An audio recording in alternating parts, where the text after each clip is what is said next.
Jesus didn't have a problem with people that's in the streets. He had a problem with religious people. How can I help anybody when when I was not even able to help my own son? I would never do that. I would never do that. And I became that in a matter of minutes when they took my pain pills away. And I said, I'm not where I want to be, but thank God I'm not what I used to be. This is Faith in Your Recovery. I am Randy Davis. Welcome to the battle. Greetings and welcome. Thanks for joining us again today on Faith in Your Recovery. I'm not sure if this is your first episode to be tuned in with us, or maybe you've been tuned in all 240 plus, but you chose a good one. I'm looking forward to this. Our guest today, Brett Knight, has an extremely rich and valuable background that we want to tap into. And as he's already shared with me, he loves telling these stories and sharing them through the story of Jesus Christ. So we're in good shape here today. Welcome aboard, Brett. Hey, it's good to be here, Randy. I thank you for inviting me onto this platform. I love talking about hope. I love talking about people's victorious stories, and I can't wait to for both of us to be able to share these. We're coming in kind of cold. You and I have never met prior to this, so we get to know each other as we begin to talk through these stories and what's going on in our lives and other people's lives. Hey, it's going to be fun. I always like that aspect of it. It gives me a chance to meet somebody fresh and new, get to hear their point of view, their experience. They've all been places I haven't been, on a journey that I didn't exactly take, and that's what keeps me pumped for all of this.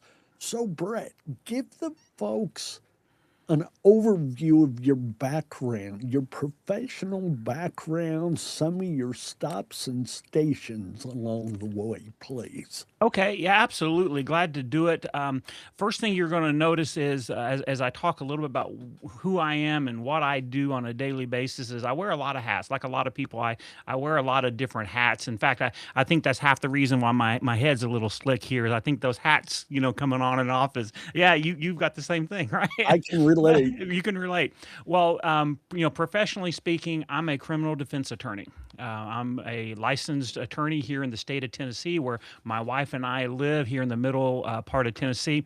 And so I'm a licensed attorney. I'm a criminal defense attorney. That's the only area that I practice in. I have a law firm here in Cookeville, Tennessee, where I practice in 7, 8 surrounding counties. And I've been doing that at that office for 11 years. Prior to that, I was a prosecutor for the state of Tennessee, where I prosecuted criminal cases. In addition to being a private practice attorney, I'm also a municipal judge. And in the evenings, when I switch off from that, I'm an ordained pastor, and I work very heavily in the recovery ministry here in our community. Outside of that, I'm a husband. My wife and I, we raised 5 children, so they're all out of the house, and we have one grandbaby who is the absolute light of our lives. So that's me in the 30-second version of me. Wow, there are several hats. Must take a big rack to hold them all. Right? Yeah, I don't have the small dome. I love the idea of your enjoyment of the grandchild. I've said all along, we have 4. If I'd known they were going to be such a treat, we'd have skipped our own and gone. That's right. I say they almost make raising those children worth it. Yeah, there you go. There you go. So, you've told us the story of being a criminal defense attorney, turned recovery pastor and author. We'll talk about the book here in a little bit. And so, give us some of what it looks like from that position of criminal defense attorney, and how you're able to mold that and blend that together with your evening being a pastor, as you say. Yeah. Oftentimes people will ask me, Randy, they'll say, they don't see the balance. How can you be a criminal defense attorney and at the same time be a pastor? And for me, it's a natural fit, because the idea of redemption is key in my life. The idea of lives turning from a bad decision, or maybe a place where people don't want to be, and moving them from that place to a place that they want to be, a place they were always meant to be, a place they were, a person that they were always meant to be. To me, it's the same job. I'm just, as a pastor, I'm introducing people to this man named Jesus Christ, what he did for me in my life, and telling them, by the way, he'll do the same thing for you. And then when I'm in my legal practice, I'm encountering people who have legal struggles. And look, when I first entered the legal system, I had all kinds of wrong ideas in my head. I've learned so much over the years.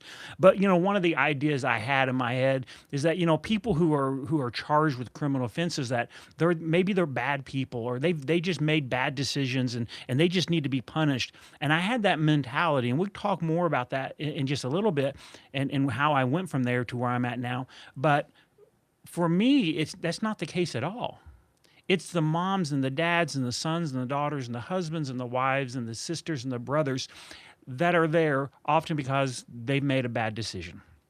And that's why most of them are there. And to be able to walk with them from, I'm not where I want to be in life, to a better place in life.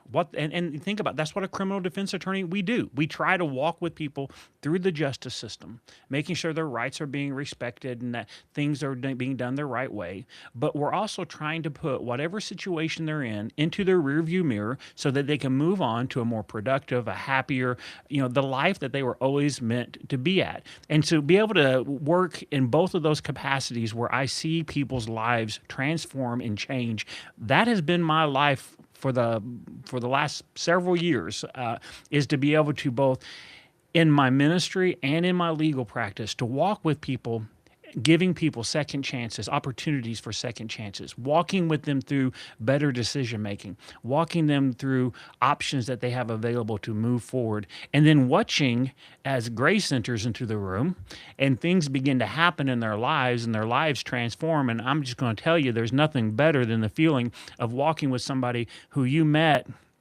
when they were in a ditch, when they were in a hole somewhere, and to be able to take a small part of being that light that God puts inside of us for them to see, so that they can begin to walk forward. And then 9 months later, 10 months later, 12 months later, hey, Mr. Knight, I'm graduating the recovery program. Hey, Mr. Knight, I've got a new job. Hey, Mr. Knight, I'm buying my first house. I'm getting married.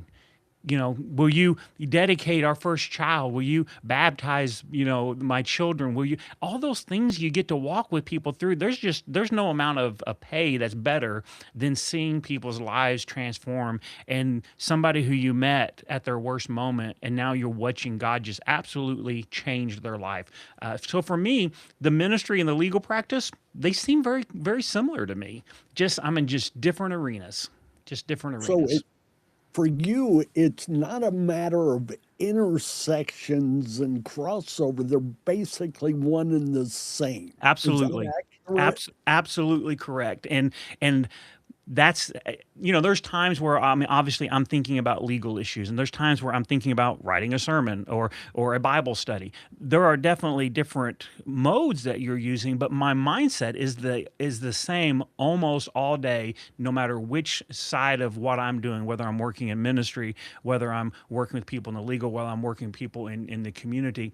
It's all very, very similar. It's about restoring and redeeming people's lives. And so, it's very easy for me to switch gears from one moment we're talking about particular charges that you might have, and then the next moment in another environment, I'm talking with somebody about, do you have a problem here? Do you have something that we need to address? Can we get some resources to help you get through this situation? And then the next moment, I'm working with people in a recovery program that they're just at a more advanced step of that recognizing that they need help. They're in the getting help part of it. And then in the next part of it, I'm working with people who have further down the road. They're a year and a half down the road, and they're becoming part of the army that's helping pull other people out of the situation. So yes, it really is. I don't feel like I'm schizophrenic, that I'm like having to switch, roles from one to the other, one to the other. I really do feel like it's pretty effortless move for me between representing people and helping them move beyond mistakes that they have made in the courtroom to walking with people who need access to a light and a life, and then walking with people through discipleship, and then walking with people through recovery. I mean, recovery and discipleship, it's so interrelated to me that I don't feel like I have cross-section life. I feel like I have parallel lives. I'm just moving from one lane to the other on the same highway.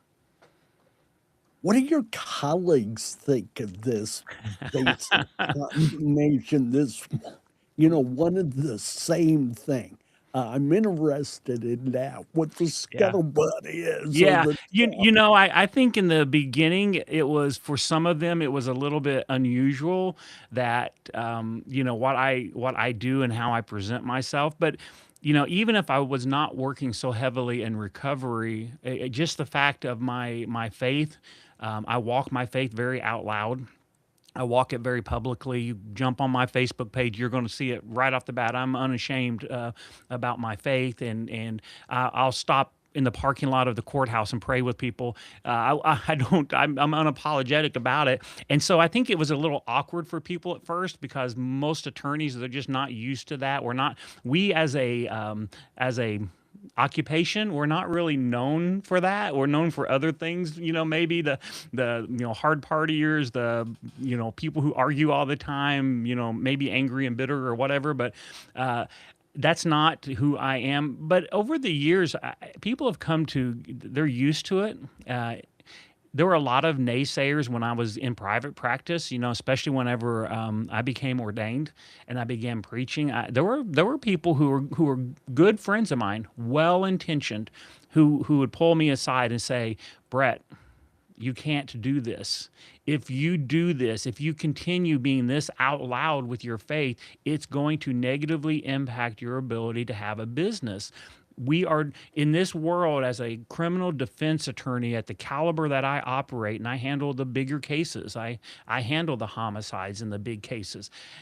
People want somebody who's mean. They want somebody who's willing to do anything and everything. And I said, I don't believe that's true. I don't believe that's true. I believe that people understand integrity, and they understand hard work, and they understand honesty.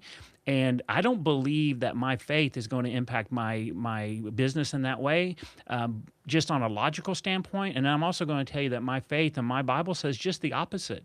It says that when he walks with me, he doesn't expect me to fail. He'll call me into victory. And so I just walked it out in faith. And over the years, I've seen many of those people come back and say, "You know what? I didn't really think it was possible to do what you're doing and to maintain that, but you have." And then also, I've been able to witness to them through my testimony, through my own walk.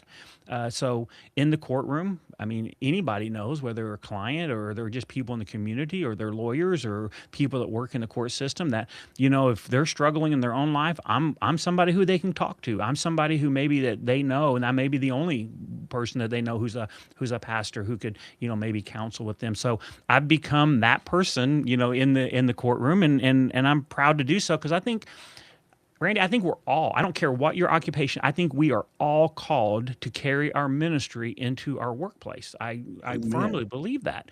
And it doesn't mean you have to go and preach it. It doesn't mean you have to stand at the water cooler and, pull out a soapbox, stand up on it and say, everybody come listen to my sermon, repent, but it's how we live our life. That's also how we minister. My language is different. My conduct is different. How I represent myself is different. And by not crossing those lines and consistently holding myself to that standard, it's a ministry. And I think we are all called to do that in our workplaces. In fact, I think our workplaces, second only to our homes, is our true, ministry platform for us to be a part of. So it was shocking, I think, to a lot of people, especially as I really began walking into this, about 5 years ago when I made the decision to answer that call into ordained ministry. But it's been fun. It's been exciting. A few people, look, like everybody, when you take a stand, things are going to change. I quit getting the invitation, to some of the parties and some of the get-togethers. There's certain people that I kind of fell off of their group chats, let's say. In fact, there's a really funny story, and I won't go long-winded on this one, but there's a funny story, and I was in a courtroom in one of the counties here, and this is about a year or so ago, but I was coming out of the judge's chambers, and is before court started, and there's a gathering of people who work in the court system, and there's all kinds of people, clerks and bonding people and probation officers and attorneys, but everybody was gathered together and just sat around talking. And as I came out, and they were all my friends, and they still are all my friends, but they were my friends over there, and so I went over to chat with everybody, say good morning. And as I walked up, one lady was telling a story, clearly because everybody was kind of gathered around and was listening. And as I walked up, she stopped. And she just quit talking. And I just stood there, and there was this awkward moment of silence. It was like little crickets, And I'm like, I just stood there for a second. I'm like, okay, I'm not sure. And she turned to me and she said, Brett, I can't finish telling the story if you're here. And I just kind of laughed. I went, that's fine. I'll go over here and do something else. And then she came over later and she apologized. She said, I'm sorry. I wasn't trying to embarrass you, but I was telling kind of an off-colored and maybe inappropriate joke. But when you walked up, I couldn't finish it. And I said, praise God. That's exactly exactly how I want the environment to change when I walk into it. That's the presence we should have. Yeah. Absolutely. In fact, if I walk into a conversation and it doesn't change and those kind of conversations are going on, then I probably have given the wrong impression, and I need to look at my own conduct. Why am I putting off the sense that it's appropriate? I mean, we're all going to be in those environments, where language is being used that we wouldn't use, and we don't have to be all offended by that. I'm surrounded by it every day. But to be in a place where people say, I don't feel comfortable saying those things or acting that way around you, that's the Spirit of God, that we should be exuding whenever we're in people's presence, that they say, I want to be more Christ-like when I'm around him or her. And it's not because of me, it's because of the Spirit of God that lives in me, and that I'm being obedient and conducting myself in a way. So it has been unusual. I wouldn't say unique. There's a lot of really good Christian people who work in the court systems here in Middle Tennessee that I work with regularly, that, they'll follow my sermons. We'll talk about our Bible studies. They're just really great people. But there were a few people that it really did kind of shock and set at ease, or not at ease, for a little bit. So, Brett, before your calling to ministry, did you feel it was a calling to law? Was it a step you took and then Jesus met you there, or did you feel that's where you belonged early in life? I grew up in a very, very poor environment. I grew up in a rural coal mining community in southern part of Illinois, and we were in a poor community, and we were some of the poorest people in that poor community. I remember in high school not having running water in our house. I remember that we didn't have drywall on our walls. All we had was insulation on the walls, and sometimes the only heat we had was the cooking oven that was in the kitchen, and Mom would just open up the door and turn it on for heat. So we were very poor in that regard. And so I cover a good bit of this in the book, but as I went through life, there were certain individuals who really planted seeds in me. And most of them were good. And there were some bad seeds that were planted too, some negative seeds, you can't do this kind of seeds. But there were a couple of men in particular who planted these positive seeds in me that changed the trajectory of my life. One of them said, you should run for student council when I was in junior high school. You have this natural leadership ability in you. People want to follow you. I had no idea what that man was talking about. I didn't see it in myself, but he saw something in me and then planted that seed. And then that changed my trajectory. And then as I got into college, my freshman year, another professor saw something in me, and he began pouring into me and training me and educating me on, you know, just that I could accomplish a whole lot of things. So again, my trajectory got changed. At that point, when I graduated undergrad, I had three options that were presented to me. One was to go to work in this business consulting company, training managers and traveling all over the country. And the other was that the college offered me a chance to go to law school and that they would pay for it if I would be a student teacher. And I really wanted to do that. I really wanted to go to law school. But I had a young child at home, and I really needed to go make some money and take care of my family. So I did not take that opportunity to go to law school at that moment. But from then on, I had the idea in my mind that I wanted to go to law school. And I had an amazing career. I chased after it too hard. Maybe something we can talk about another time. But my addiction wasn't drugs and alcohol by any means. But I think a lot of us have addictive personalities in other areas. And I chased after success like people would chase after something that they're addicted to my own demise, to my own detriment, to the damage and destruction of my family. I chased after it, because now looking back as a 54-year-old man, I can see the overcompensating, trying to make up for the childhood and such. But at the time, I just thought, more successful I am, that's how you take care of your family. And I was successful, and I had a really successful career working into management and training managers into the information technology field. I worked for an aircraft manufacturer for years, traveled a lot, even overseas. And so I had all these successes, but that idea of going to law school never left my brain.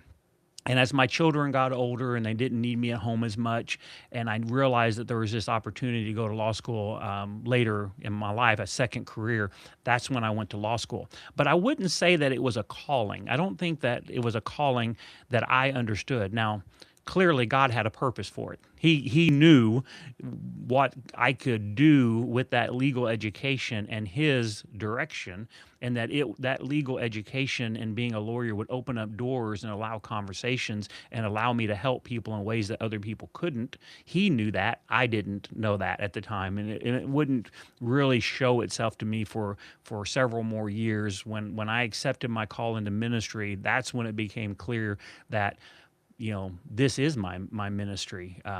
That practicing law is part of my ministry, just like working in recovery is part of my ministry. It's part of how God has called me, how He's equipped me, the doors that He set up before me, the provisioning that He set before me to accomplish the task that He's called me to.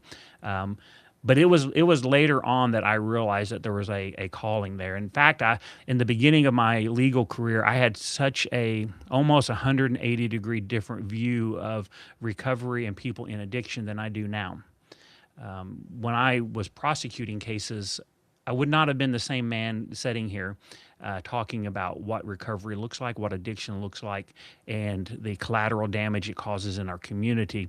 I had this philosophy, and it's part of my testimony. It's part of my story. It's not the part that I'm necessarily proud of, but I had this belief and this philosophy that if I just punish people enough, if we as society just hit people hard enough, they'll quit making these bad decisions and they'll change their lives.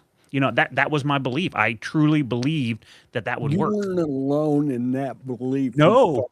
Oh, no. We tried to jail away addiction for years instead of trying to get to the root, to get to the problem and deal with it. If we can just put them all away, it'll be over. If you hit them hard enough, and in fact, if you hit them and they come back, it's just because you didn't hit them hard enough. Hit them harder the next time, and then they won't do it. And that and then there was this little moment, and it was small, but it began over the next year to change my perspective, year and a half to change my perspective. There was a man who worked in the recovery community. He ran a program that was a women's program. He was very well respected, very well known in the courtrooms and in the community. And he asked me one day, he said, General Knight in the state of Tennessee is district attorney generals. Sometimes a lot of people refer to them as general. He said, General Knight, can I talk with you for a few minutes? Can we have lunch? And I said, sure, I'm about to have lunch. And I just brought my sandwich. We'll just sit here and talk. And we did. And he said, you've never experienced addiction, have you? And I said, no, I've not. And he said, okay. He said, can I tell you something? And I said, well, sure. He said, you're looking at it wrong. And I'm like, okay, here we go. Why? What am I doing wrong now? You know? And he said, when you give somebody an opportunity, like, for example, you put them onto probation and you've given them a chance and they mess up, you hit them over the head with like an anvil afterwards. And I said, that's pretty fair. I feel like I've given them a shot. And if I've given them a chance and they've not taken advantage of it, then they don't really have any complaints coming. And he said to me, and Randy, this just changed my perception. He said, that's not how addiction works. He began to describe to me that failure is part of recovery.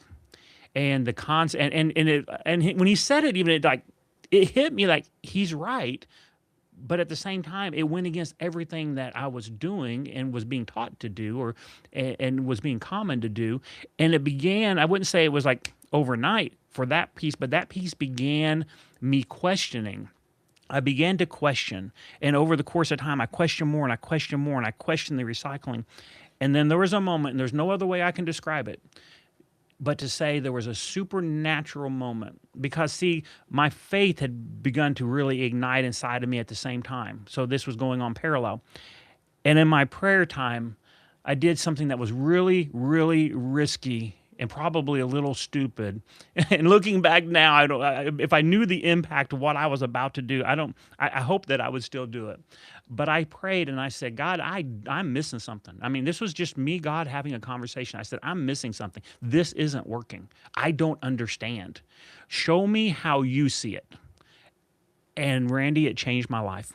I'm telling you, there's no other way to describe it but supernatural. It changed my perception, because from that point on, I was never, and to this day, I have never been able to look at a situation with somebody who's in addiction and not see the impact of the people around them, the children, the mother who's at home crying, who's thankful that her son is arrested, because then at least she knows he's alive. The children that are being left behind from addiction, the husbands, the wives, all the brothers, the sisters. I began to see that, and it broke my heart to see that. And so I could no longer look at them as cases anymore. I could only see them as people, who they were, how God saw them, and what God wanted for them in their lives. And so it began to be a redemption process. And you can imagine, at that point, I was heading into private practice, not prosecuting. And over the course, that change in my heart and how I was able to see things, it changed the way that I practiced law. It changed it from just being a case and just being evidence and just being procedural to what can I do to help you get to where you were always intended to be and become the person who you were always intended to be and whose you were always intended to be. And so, that's where the road really began, is at that place. So I say, and that's the most long-winded answer to your question of whether or not I was called into the practice of law, but I say I did not know I was called into the practice of law. I did not feel that I was called into the practice of law. It's something I wanted to do, but clearly looking back, God had his hand on the situation and said, I need this. So he put a desire in my heart, but didn't necessarily explain to me why. And so I believe that's the only way that I ended up doing what I've done. I came straight out of law school, was immediately hired at the district attorney's office, something that never happens very often. My technology background helped. And because of my technology background, the first place they put me is in charge of wiretaps and complex drug cases. That was I mean, straight out of law school. I was handling these complex law cases and helping to manage the legal side of these wiretaps and things of that nature, poll cameras and things. So clearly, I was immediately put into a place where I was going to encounter the impact of the addiction in our community. Looking back now, it's as clear as can be. At the time, I just simply didn't realize it. I don't want to diminish the law side of any of this, but kind of what I'm hearing was you didn't take your eyes off the law, necessary requirements, the legalities of things, but you certainly looked deeper into the individual Absolutely. than you had before.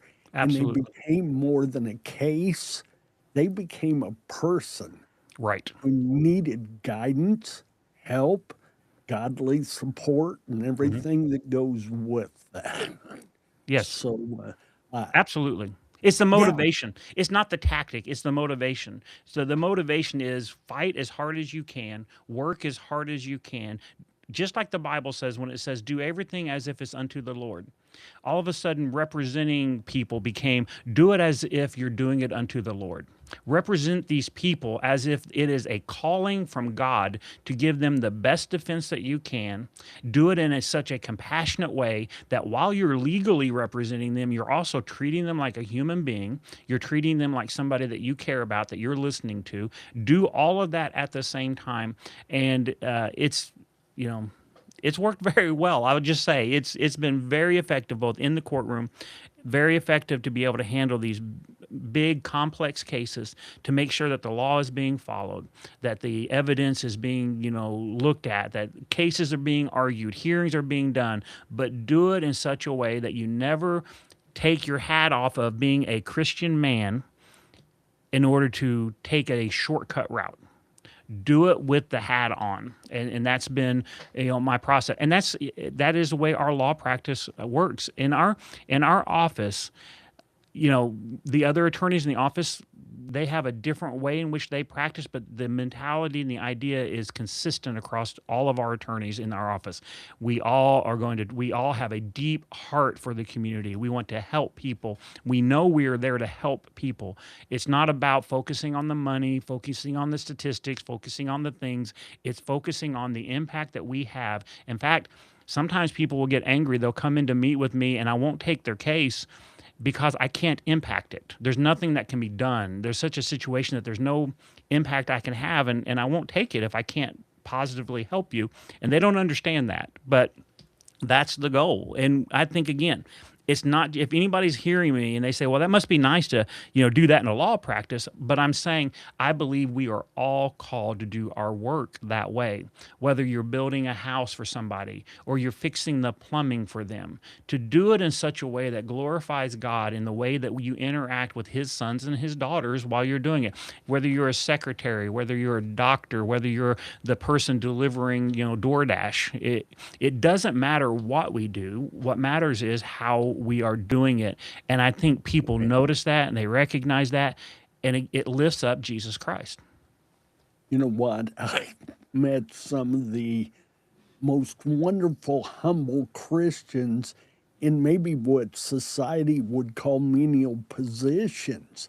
They do that work with a smile on their face. They Yes. do that work with joy in their words, the way they greet you, the way they speak to you. They're at peace with God. You can tell it. Absolutely. And they're doing the best they can do. I've always believed in that. I don't care what the position is. Give it your best, and when you're done doing that, give it God's best. That's right. There you go. That's Start it. with you and build to Him. So, yeah. What? You said something just a moment ago that I want to go back to. You were saying we were trying to put people into prison in order to solve this problem. And I fast forward to a year and a half ago, that idea in my studies, in my time, and I came up with the concept, or at least the idea, and it wouldn't go away. And it began to be the basis for which I wrote the book that I just finished a month ago, that was released a month ago. We're And going that to is talk that about that after a bit. But the question or the statement was, you can't punish away pain. And that was the underlying piece of the foundation of the book, was what you just said, which is you can't punish away pain. You can't, because the issue of addiction is so often pain.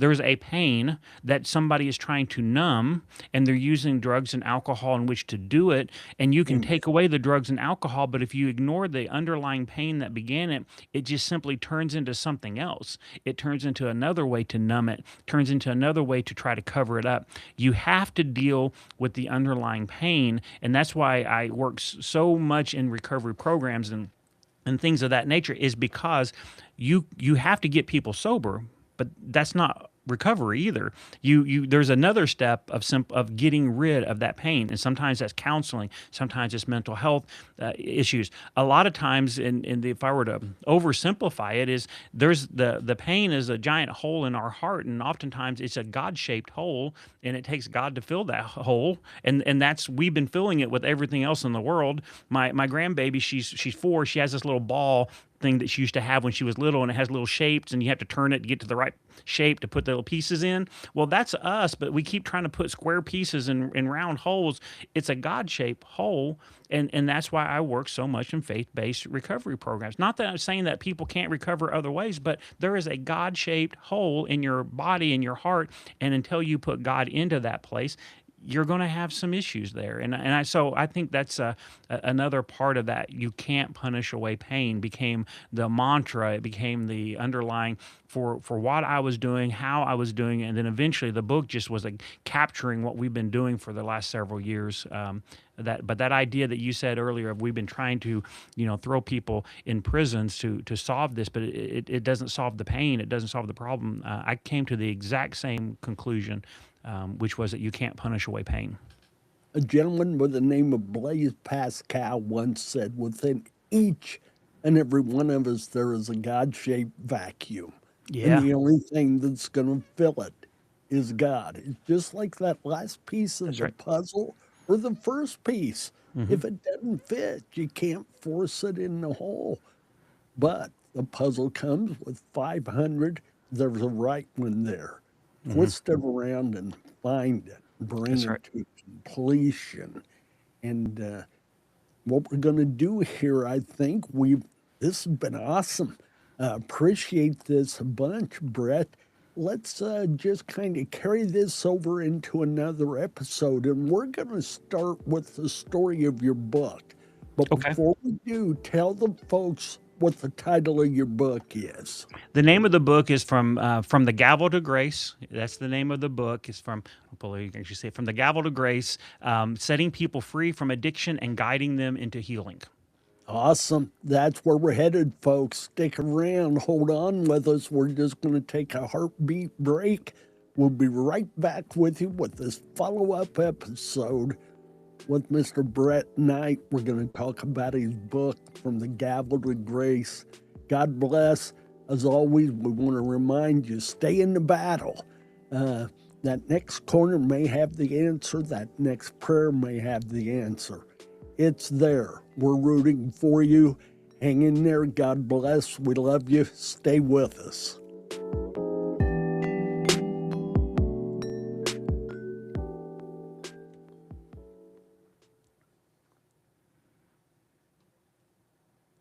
Welcome back. We're glad to have you with us here on the Faith in Your Recovery podcast. We just did a quick episode, at least quickly for me. I don't know about you, Brett. It did. It flew by. Ton of information, good stuff. Brett comes from a background as a criminal defense attorney. He's now a pastor. Along with that, has his own law practice, many qualifications. But for me, his number one is he's a child of God, and he's sharing that with us today. He's here to give hope and help to those who struggle with addiction or even struggle within our legal system. We've heard a lot of good advice. He's also written a book. We just finished talking about that. He gave us the title From Gavel. I keep wanting to say From Gravel. Pardon me for that if I throw that in there. That's the follow-up book All from Gravel. right. That's the rockier That's version, right. yeah? That's right. From Gavel to Grace. So let's go ahead. Tell us a little bit about that, Okay. why you wrote it, what it's about, the impact you're praying it'll have. Yeah, absolutely. Well, first of all, I guess I'll begin, Randy, by saying I never thought I would write a book.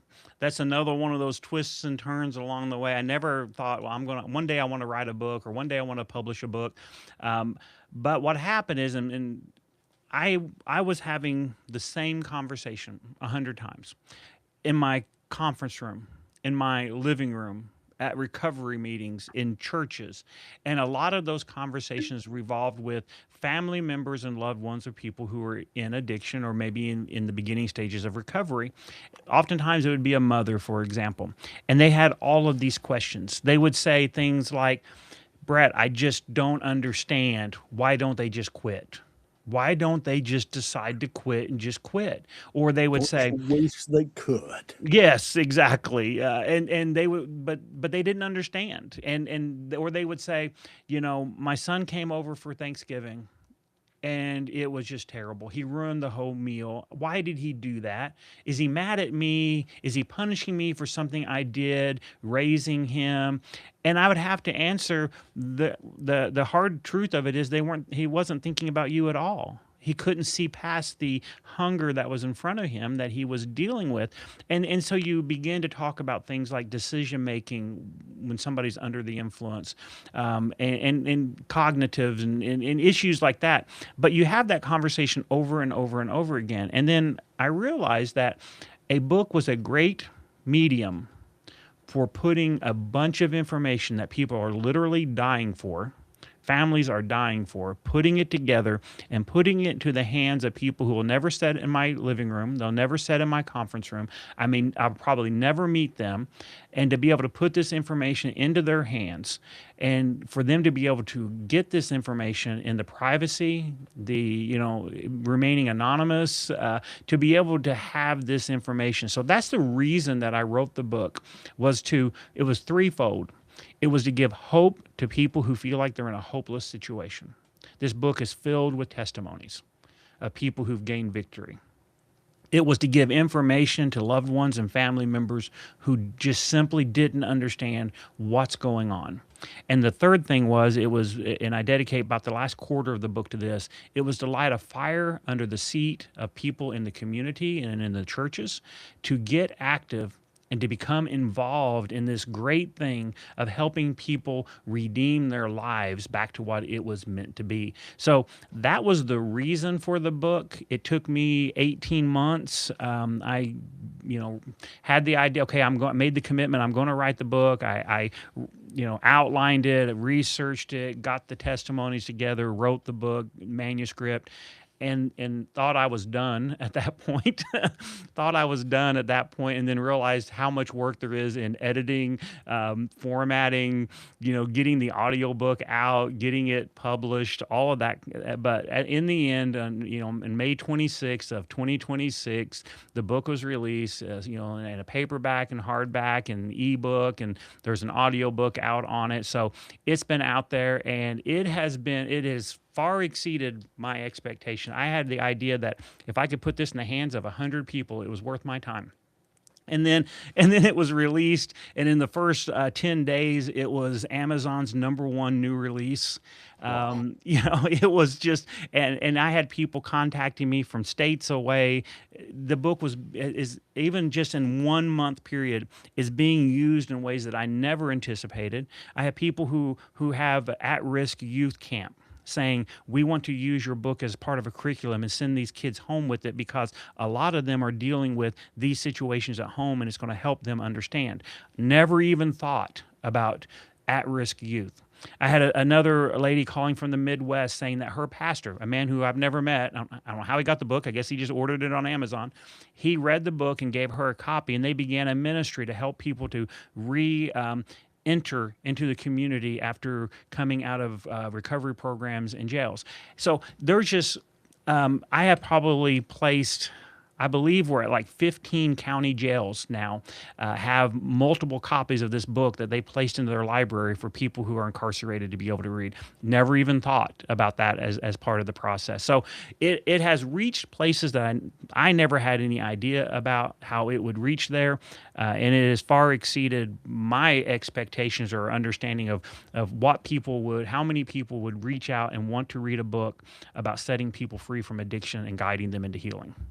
So moving from courtrooms to recovery rooms in your ministry and your combined work has brought more opportunities than you ever dreamed of, it sounds like. Yes. You've opened more doors than you ever hoped to be able to open. Absolutely. Both of those circumstances allow me to walk into rooms where oftentimes entry is difficult to get to. I can have conversations with decision makers in the justice system. I can have conversations with DAs, public defenders, private attorneys about what this process looks like, what recovery looks like. Invite them to go with me, and the book helps have that conversation. On the ministry side, I get invited to go to recovery meetings and recovery groups and go and deliver messages of hope and inspiration to people. And I get to walk into there because of the fact that I'm a pastor. And so both of those worlds give me access. And again, part of the strategy, part of what I was looking for was for this to open up doors and allow conversations to happen more meaningfully in some circles, and to happen in some circles where it wasn't, that conversation wasn't taking place previously.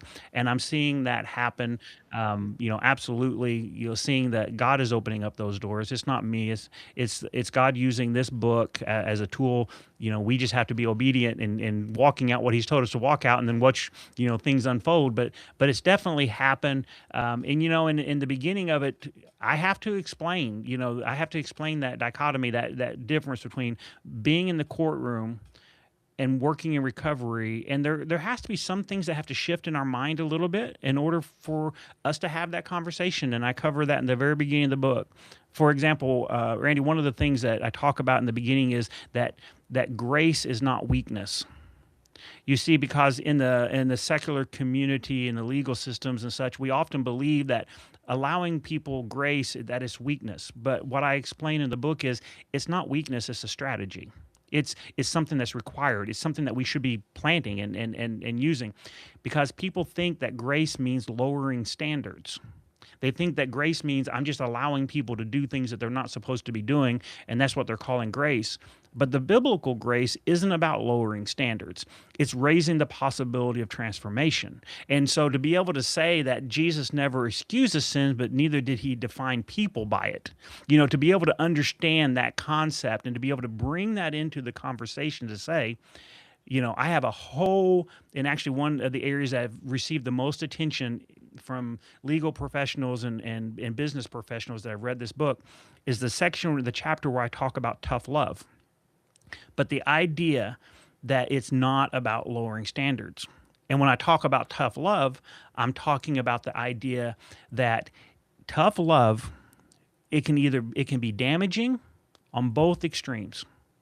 But we have to walk right down the middle for it to be effective in helping people who are in addiction. Well, what does that mean? Well, it means tough love should never mean cutting ties with people's emotionally, like in the sense of cutting people off. And so that's the advice that I give, and I'm specifically in my mind, I'm talking with that mother who has a son that's in addiction, that you don't have to cut them off. You don't have to give up on them. That person's still in there. But you do have to put up some boundaries. You do have to put up some guardrails that both protect you and help them not be enabled in bad decision making. So it's both of those things. And so tough love, I have to define it in the very beginning and talk about it with grace and say, tough love should not ever be cutting people off. Like, I give up on you, because that's not Christians. I don't believe as Christians we're given that option. I don't believe we're given the option to say, you've messed up too many times, I'm done with you. Jesus's teachings were quite different than that. And I don't know about you, but I praise God that he didn't give up on me when I was doing some stupid stuff. Amen. He didn't say, Brett, I'm done with you. That's it. And Jesus said 70 times 7, so to be able to say, we don't give up on people, but we do put up boundaries. So I go through real practical things in the book. For example, your son comes over and he says, "I need a place to stay," but you have another young son in the house, and you know that when this person, your son, is, when he's high, he can be dangerous. So you don't want to let him stay in the house. You don't want to be like, okay, you can just come in and cause harm to your other son. So you put up some boundaries, but you don't give up on him. You don't just slam the door in his face. So maybe what you say is, look, you can't stay here, but I'm going to help you find a place to stay. Hey, I'm hungry. I don't have any food. Well, I'm not. Will you give me $20? Well, no, I'm not giving you $20, but I will prepare a meal for you, and I will take you to get some food, but I'm not giving you the $20. Those are the kind of tough love boundaries that we talk very specifically about in the book. Because it's a field manual. It's a practical field manual for people who are going through addiction into recovery and those that love them.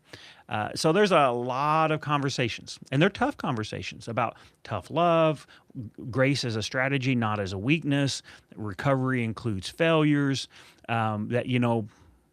The church's role. I rewrote that section, that chapter that I wrote about the church's role. There was not a section of the book that I rewrote more than that particular section. Why do you think that was? You just wanted to be able to reach those of us who call ourselves the church. I You did. wanted to be able to be as clear as possible, a little bit of all of that. What was it? It was that I definitely felt that one of the biggest needs that we have, if we're going to fight this war and be successful, the church has to walk into its God-given role of helping people and Amen. loving people, and it has to. And so for one, I felt like the stakes were very high in that conversation for churches, and I believe that was one of the areas that I had prayed that this book would have an impact in. So there was part of that, and then the other part is that being very transparent as I wrote it, and then I would reread it later, I would realize that I was being a little bit too harsh. And so I was maybe hitting with a hammer, and where I could have explained more, so I would go back in and soften it a little in the tone, but not in the content, to make sure that, I'm not trying to be judgmental here. I'm trying to be informative, and I'm not trying to shame people. I'm not trying to shame. I would never shame somebody who's in recovery or in addiction. So I should treat anybody in a church the exact same way, and I should never, want them to walk away feeling shameful for maybe not being as involved as they should. I want them to be informed. I want them to be encouraged. I want them to be motivated to become part of this team, not feel like they're being attacked by this team. So I rewrote it several times to make sure that I wasn't trying to come across in a way that wasn't filled with love, wasn't filled with some compassion and understanding of why there's a lot of churches, and I've had these conversations, a lot of churches who say, we want to be more open and more friendly to people who are in recovery, people who are in addiction, people who are coming out of abusive situations, but they don't seem to feel comfortable here. Why is that? And that's a great conversation to have, but you have to be trusted by the people in the churches in order to be able to have that conversation. So I think addiction is today's modern wilderness, that we followers of God are scared to step into it. We don't know that's what good. it looks like. We don't know how it's going to affect us. Is that tattoo contagious? Is it Yeah, that's going right. to land on us? Our program of Better Life, Brianna's Hope, we have 43 recovery chapters throughout Indiana and Western Ohio. So much of what you're saying here was our original experience when we started basically 12 years ago. I remember a young lady from our community passed due to overdose. Her body wasn't found for 10 weeks. And when she was, we were able within our church, I've been walking with the family through all of that. I'll never forget standing before my church saying, we're going to have a Sunday here in a couple of weeks where we invite in the strugglers, very intentional, Yeah. with a lot of Amen. intentionality. And we set that date. I told folks, I know this isn't going to be comfortable for you. Many of you, somebody next to you with abscesses, somebody with a long shirt here in the summer, somebody who hadn't bathed or has this struggle or that struggle. But understand, one of the churches here in town meets a half an hour earlier than we do, and one of the others meets a half an hour later. Maybe you should visit there that Sunday. But everybody showed up, and we were ready to make an impact and ready to make a difference, and we've been able to move forward with that. When you Yeah. were talking about the strategy of grace, I suddenly saw this picture in my mind. The church is not a walk-off mat, it's a welcome mat. Uh, you know, what's the worst that could happen to us by reaching out to these people who are struggling so? You started early on. Why can't they just stop? Man, there was a time since we've started, people thought you should be able to, quit that habit at the snap of a finger. And I always said they wish they could. Absolutely. If it was that easy, we wouldn't have the struggle. But it's so much more than that. You've done such an incredible job of bringing that out. You talked in your book, From Gavel to Grace, about testimonies. Could you give us an example, a couple of those Sure. testimonies, please? Absolutely, absolutely, and I will say this as I walking into talking about testimonies. Why I believe there's 12 or 13 testimonies in the book, and I had those people write those stories themselves, and then I just inserted their stories into the book. I changed their names so that they would have privacy in those regards, but that's so these are real people. Every story that's in the book, I know that whole story. I know that person, and it was difficult in some of these stories. Even writing them and putting them in the book, it brought back emotions from even a few years past. And so the testimonies are important. I often quote in the book of Revelations. It says they'll overcome by the blood of the Lamb and the word of their testimonies. I believe we were given an instruction that the blood of the Lamb, covers our sins, and it forgives us and moves us past that. But the word of their testimony comes next, and I'm always telling the men and the women who I work with that I'm building an army here. I'm building an army in this community, and I'm enlisting. I'm like a recruiter, because every person who I've seen successfully recover, they have to at some point begin to give back and go and help other people. There's an aspect to that. It reminds them of their own victory. It reminds them of their value and their importance. Plus, just as earlier we talked about how I can walk through certain doors, and my background and my experience and my titles and education allow me to, there's certain doors that they can walk through that I could never walk through. There's certain conversations that they can have. I always say that, the conversation, I've probably said this 150 times, but somebody will be in a bad spot and I'll say, okay, look, can we agree that you're in a hole right now? You're in a deep hole. You're in a 10-foot hole. And they'll say, yeah, you're right. I am. I'm in a deep hole. So great. Lucky for you, I'm a professional ladder builder. I'm going to help you build a ladder, and I'm going to jump in that hole with you, and we're going to build a ladder. First step is put down the shovel. Okay, you got to stop digging. You're in a 10-foot hole. I'm going to help you build a 10-foot ladder, but if you keep digging, we're going to be in a 20-foot hole with a 10-foot ladder, and it ain't going to work. But then I always say this, and along the way, we're going to build this ladder, and then you're going to have to be the one that climbs this ladder.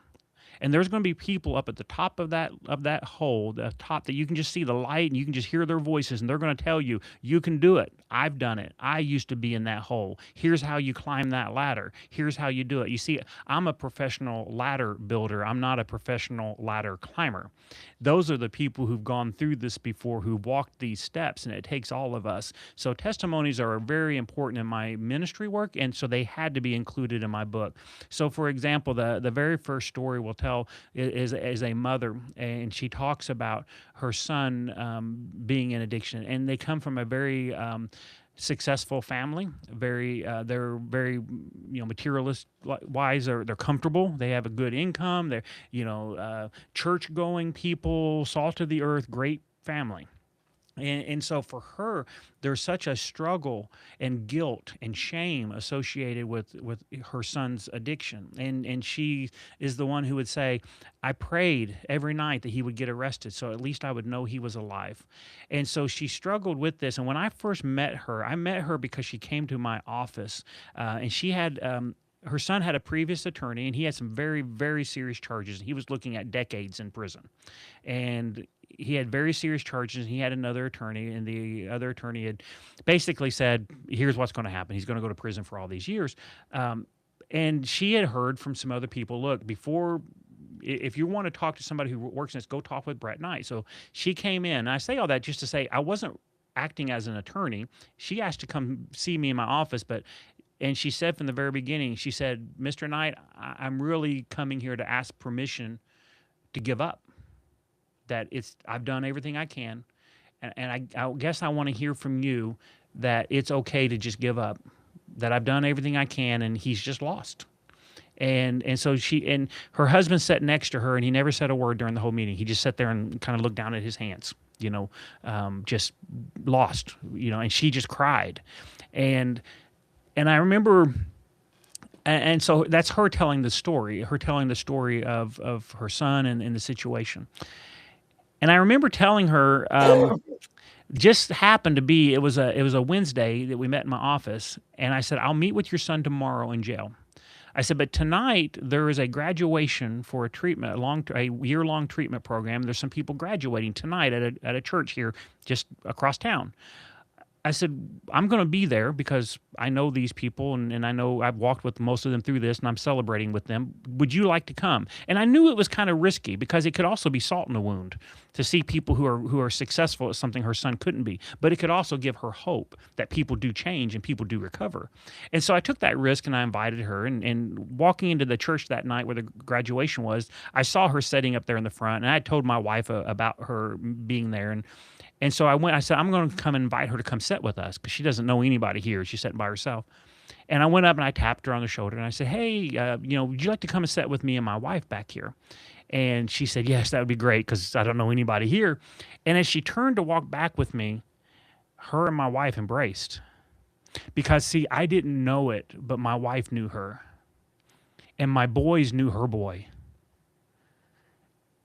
And you see how it could be anybody. It changed my wife's perspective because she said, I know that family. I know how good of people they are. This is impacting everybody. And so you begin with that story. Now, I'll tell you the other side of that story later on in the book. I tell part of it from her son's perspective. I met with her son, and he was at his bottom, and he was facing serious stuff. But we were able to work that out. God really cleared a way. And I was able to get him into a program instead of prison. And he successfully completed that program, but he never left. He ended up interning at that program. Today, that young man is a recovery pastor at a men's recovery center where he's going in and dragging other people out of those trap houses, those ditches, and he's helping restore their life, just like I had the opportunity to help him restore his. So that's an example of the story there. There's another story of a man who came back from fighting a war in the military, and he had some severe PTSD issues, and along with that came some addiction that as he tried to mask and to numb some of that pain. And I talk about his story, and I talk about the shame associated and how deep that shame runs in that people are even ashamed to be around, even when they're suffering something very similar. They don't want to be associated or labeled with that, and how that just drives people who are in addiction further away, as people want to distance themselves from them. And I talk about that testimony.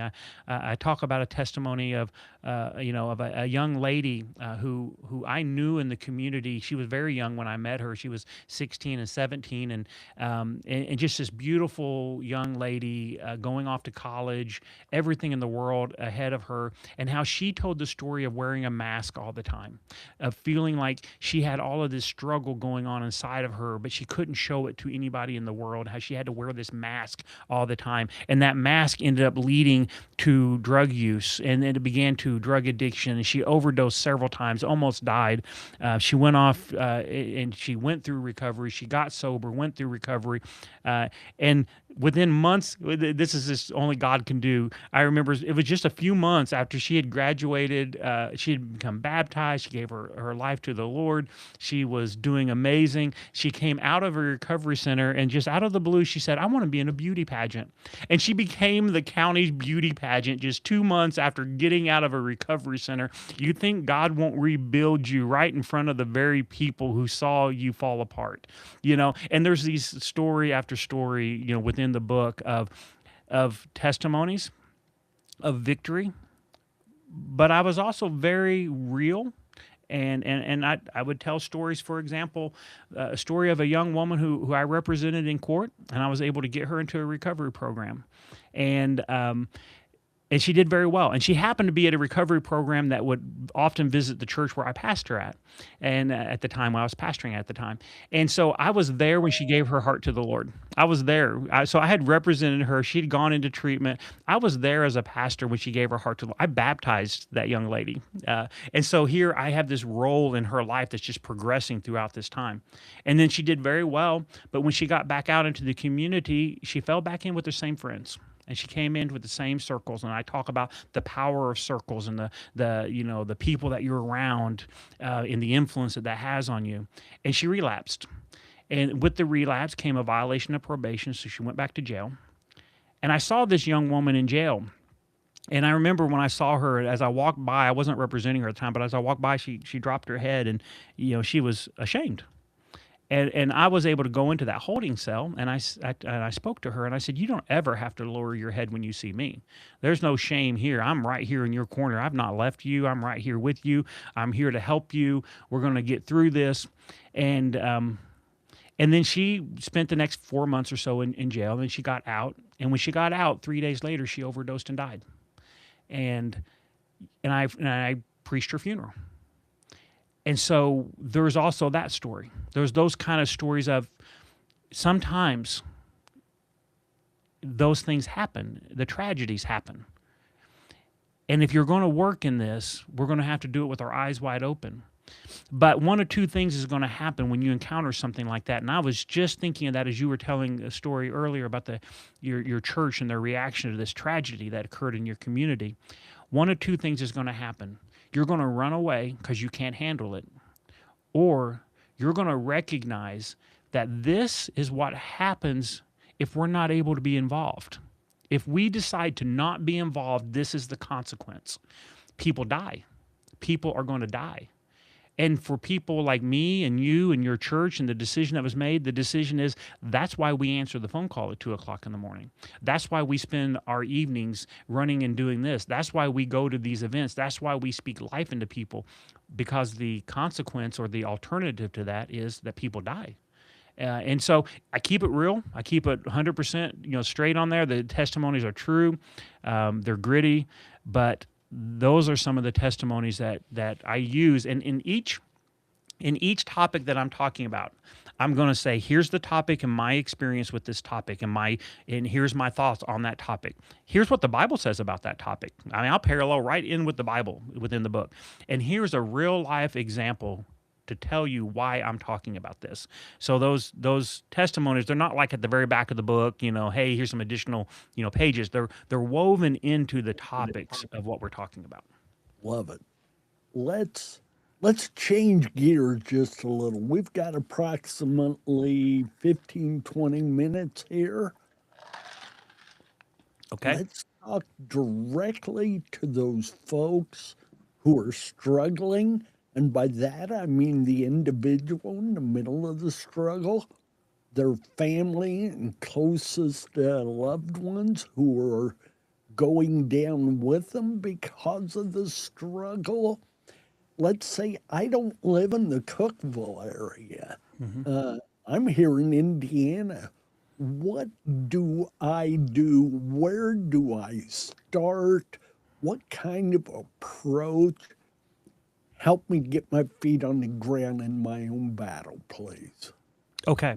Well, great. First thing I guess I would want to make sure that people understood is there's hope, right? We should be hope dealers now, right? We're hope dealers. That there is hope because recovery happens, and not only does recovery happen and is there hope, but that hope spreads. It's contagious, just like the impact of addiction is contagious. I often will say that addiction is not a sniper. It doesn't point at one person and take them out. It's a hand grenade that gets thrown into a living room. It takes out everybody in the community, in the family. It impacts so many people. Well, so does the hope and so does the recovery. It's contagious because when one family member recovers, the children recover, the marriages recover, the churches recover, the community recovers. Hope's contagious. And so just to say right at the beginning that there is hope out there, whether it's you to know that there's hope and there's a light to recover, or if it's a family member to know that that person's still alive, there is hope. Now, communities are different in what resources you have available to you, but luckily we live in a world where resources, we can access those resources, but the problem is, how do you access those resources when you've lost everything? It's easy for me to say, it would be very elitist for me to say, well, just jump onto some websites and go look at, do a Google search on, resources in my area. And maybe you can get access to that. But maybe you have to find somebody to get access to that because you don't have access to that. You don't have that ability to get there. So I would believe that in every community that there are some churches that are open and that they're ready to help point you in the right direction and be that resource. We should be the light. We, the church, Big C Church. We should be the light in our communities. We should be reaching out. We should be advertising to let everybody know this is a safe harbor for everybody to come to. So if somebody is hearing this, and that they are the ones saying, now is my time to change. Today's the day of my salvation. That today is the day for me to change my direction, my course, is to look for those churches in your community that will reach out and help you. Now, I am a proponent. I'm an encourager of people to go to meetings. I believe that we recover in community, we recover in circles, and I encourage people to find a group. I'm not tied to any one kind of group. I'm not affiliated. I don't fly a flag of any particular one kind of group, but I do encourage people to find your community. Your community may be 5 people that meet at a church. It may be 30 people that meet at a weekly meeting, or it may be a nightly meeting, but to find that resource, and again, finding that resource, whether it's as easy as, hey, I've got a phone and I've got internet access and I can just search for that, that's the best place to start. But if you don't have that access to information, then find the churches that you can go to and say, I just need some resources. Can you point me in the right direction to be able to? But the key is, Randy, be willing to put your hand out and ask, hey, I need help. I need help. So you're going to have to open up to that degree of at least asking somebody for help. And then I'm going to turn the conversation just for a second to say to my fellow Christians, be prepared when somebody says, I need help, to be that help. Please do not be the one, the people that walked by, the person on the side of the road waiting for a Samaritan to come along. Do not miss your blessing to do God's work of being the one that answers when this person is asking for help.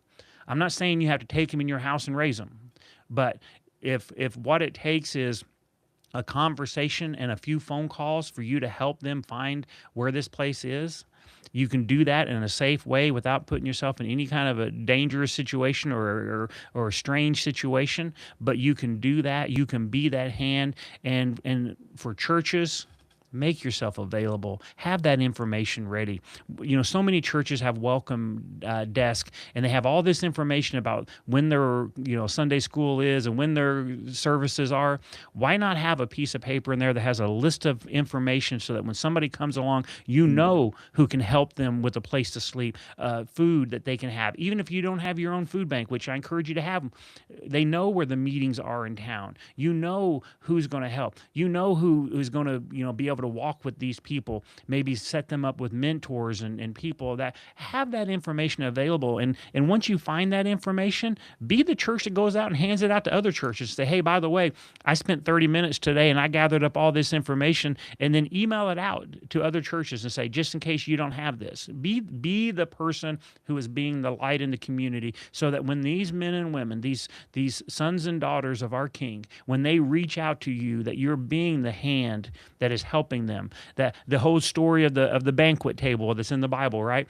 Be the ones that are on the side that Jesus said that when I was hungry, you fed me. When I was in prison, you visited me. Be those people. Don't be the ones on the other side of the banquet. You made a comment early on that struck me and hit a chord that's such a strong memory to me. When we first started our program with our recovery meetings, A Better Life, Brianna's Hope, we hadn't been, it may have been our second meeting. We were brand new, but there was a young lady who had gotten out of jail on a Tuesday night. Her mom had already resourced and found us. She ended up coming to the meeting on Wednesday night.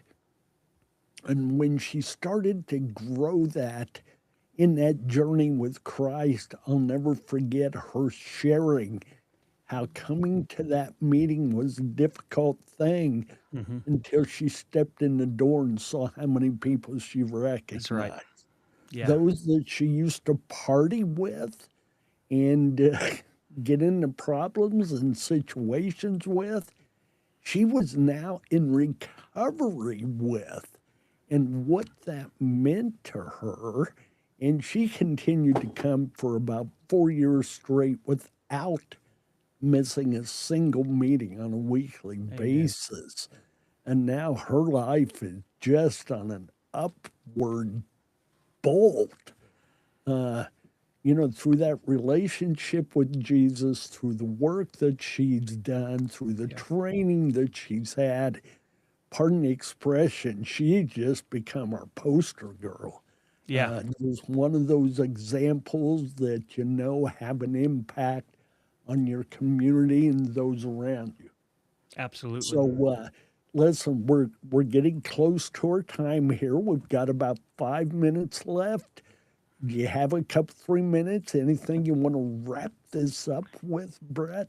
If I'm going to finish up this, what's been a great conversation, and thank you for inviting me, is I guess if I'm leaving people with a thought, I guess I want to leave people with the thought that no one is beyond redemption. Amen. No one.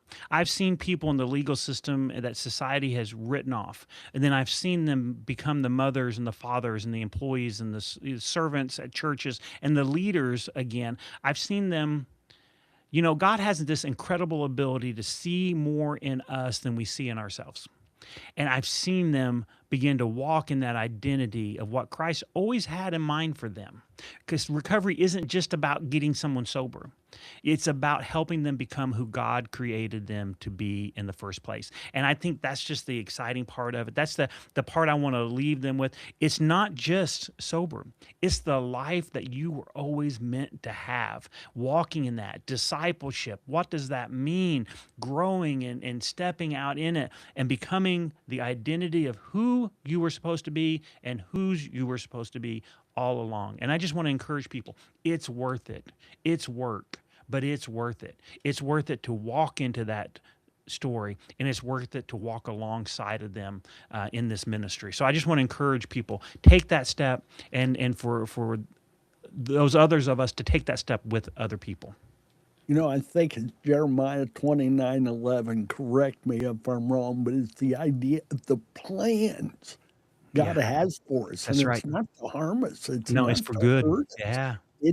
to build us into that person He's created us to be. And Amen. that's what I hear you saying. Absolutely, 100%, 100%, and that Bible verse is in the book there too. So you're exactly on it. You're there. Thank you so much for having me on. Rand. This has just been such a fun conversation. So thank you. I look forward to opportunities that we get to do some things together. And I know we're a few states apart, but isn't that just the miracle of the technology that we have, and isn't that how God's kingdom works? Amen. And I love that aspect of it. It's not something I had planned 15 years ago to be a part of anything like this, but God obviously did for me to be the person He's created me to be. Amen. Thank you for your willingness, your spirit, your work, your ministry there in the courtroom and also in the recovery room. God bless, folks. Thank you. Thank you for holding on here with us these 2 episodes. It's been a joy for me. I hope it has for you. And once again, those 4 words, stay in the battle. God bless. We love you. Thanks. Amen.